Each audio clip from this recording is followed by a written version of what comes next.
Good morning mga kapatid. Punta sa Junski Vlog. So nandito po ako sa Congressional along patungong Luzon po.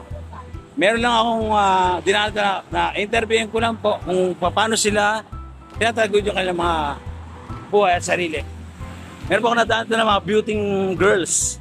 Go! Madam, good morning po. Pwede po kita ma-interview? Opo. Ma'am, ano pong name nila? Uy, munti ako matulog. Ay, ano pong name nila, madam? Arisha! Woo! Diyan ka na yan. Ano po, madam? Madam, bakit ano? Sa Marika. Ano ba? Anong name niyo po, madam? Arisha.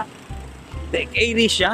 So, madam, ganito. Tatanungin ko lang po kayo kung paano yung mga ginagawa nyo ngayon sa buhay or sa life mo.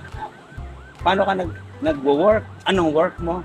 Natitinda ako buko juice. And then, ma'am, magitawanan yung buko juice. Ayun lang. Titignan kami ng Tapos po, meron na po kayo asawa? Wow. Tapos po, paano nyo tinataguyod yung pamumuhay nyo po? maayos naman kasi nakita namin sa pagtitinda eh. Kaya And- maayos na din yun. At least nakakapag-aral din. Tapos po, Tapos pangkain araw-araw. anong name po? May anak na po kayo? Wala. Wala. Paano nyo yung kagandahan nyo ay na-maintain? Sige nga, madam. Ay, hindi lang alam. So, nagsasabong ka lang ng safeguard? Joke lang. Logic. Ayan, Koji. Nako. Okay lang, madam? Yun na po.